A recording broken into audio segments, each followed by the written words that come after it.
गर्भावस्था के दौरान हार्मोनल बदलावों, ब्लड सर्कुलेशन कम होने, नसों पर दबाव पड़ने या अन्य कारणों से शरीर के कुछ अंग सुन्न पड़ जाते हैं, यानी कि उनमें कुछ महसूस नहीं होता। इसके अलावा शरीर के कुछ अंगों में चींटियां रेंगने जैसी झंझनाहट भी महसूस होती है।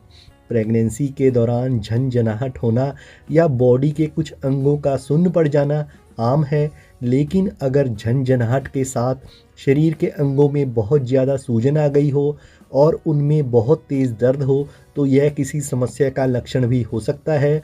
दोस्तों, प्रेगनेंसी में सूजन से आप कैसे राहत पा सकती हैं, इस बारे में मैंने अलग से वीडियो बनाया है और ये वीडियो आपको मेरी आज की वीडियो की डिस्क्रिप्शन और मेरे चैनल की प्लेलिस्ट में मिल जाएगा। दोस्तों, प्रेग्नेंट महिलाओं को नींद से जागने के बाद हाथों व पैरों में झंझनाहट महसूस हो सकती है। इसके अलावा लगातार एक ही जगह खड़ी या बैठी रहने से भी पैरों में झंझनाहट महसूस होती है और शरीर सुन्न पड़ जाता है। और ऐसा होने के कई कारण हो सकते हैं, जैसे कि हार्मोनल बदलावों के कारण, गर्भवती महिला के पेल्विक एरिया की नसों या वहां स्थित अन्य नसों पर दबाव पड़ता है, जिससे कि बॉडी का निचला हिस्सा सुन्न पड़ सकता है। और जैसे जैसे गर्भ में शिशु का विकास होता है, तो प्रेगनेंसी की दूसरी और तीसरी तिमाही में गर्भ में तेज़ी से बढ़ते बच्चे के कारण गर्भवती महिला की बॉडी के निचले हिस्सों में ज़्यादा दबाव पड़ता है, जिस वजह से पैर सुन्न पड़ सकते हैं। ऐसे में लगातार एक ही पोजीशन में बैठे रहने से जोड़ों की नसों पर दबाव पड़ने की वजह से भी हाथ पैर सुन्न हो सकते हैं। इसके अलावा खून की कमी होने की वजह से भी बॉडी सुन्न पड़ सकती है। दोस्तों, बॉडी में पानी की कमी और हाथ में स्थित कार्पल टनल तंत्रिका पर दबाव पड़ने से भी हाथ सुन्न हो सकते हैं। तो अब बात करेंगे कि ऐसे में आप कैसे राहत पा सकती हैं। दोस्तों, प्रेगनेंसी के दौरान अगर हाथों की अंगुलियां सुन्न पड़ गई हैं, तो तुरंत हाथों और अंगुलियों पर पट्टी बांधने से राहत मिल सकती है।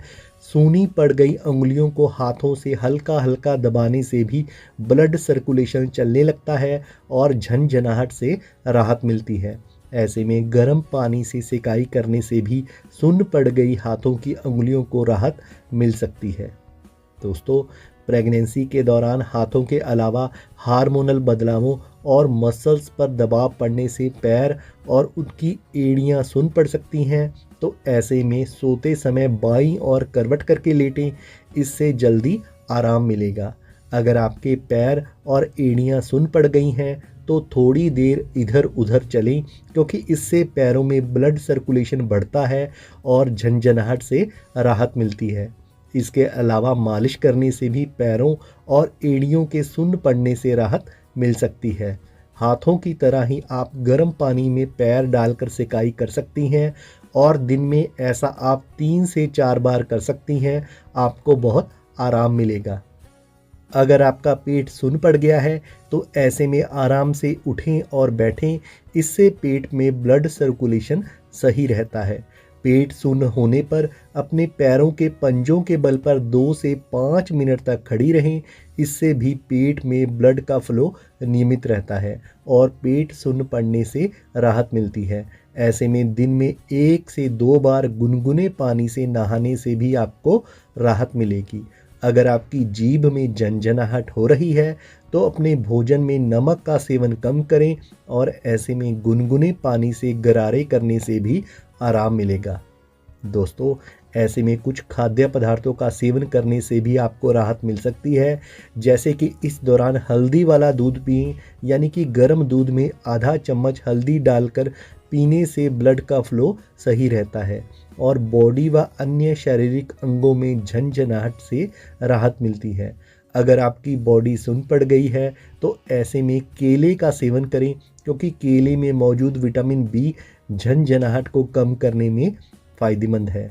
ऐसे में आप अपने भोजन में दही, सोयाबीन, अंडे और हरी सब्जियां शामिल करें, क्योंकि इनमें मौजूद विटामिन बी कॉम्प्लेक्स व मैग्नीशियम ब्लड सर्कुलेशन को सुचारू बनाते हैं और खून की कमी को दूर करते हैं, जिससे कि शरीर के सुन्न पड़ जाने और झंझनाहट से राहत मिलती है। दोस्तों, ऐसे में आप प्रॉपर नींद लें, अपनी डाइट का पूरा ख्याल रखें, प्रॉपर आराम करने के साथ साथ अपनी बॉडी को फिज़िकली रूप से एक्टिव रखें, यानी कि वॉक करें, हाथों पैरों को हिलाने डुलाने के लिए हल्की फुल्की एक्सरसाइज करें ताकि ब्लड सर्कुलेशन सुचारू रूप से चलता रहे और बॉडी के सुन्न पड़ जाने या फिर झंझनाहट से राहत मिले। दोस्तों, जैसा कि मैंने पहले बताया कि प्रेगनेंसी में झंझनाहट और शरीर के कुछ अंगों का सुन्न पड़ जाना आम है और आप ये टिप्स फॉलो करके राहत पा सकती हैं। लेकिन अगर हाथों पैरों में बहुत ज़्यादा सूजन व ऐंठन और दर्द हो या फिर चक्कर आए तो अपनी डॉक्टर से ज़रूर संपर्क करें। अभी के लिए इतना ही।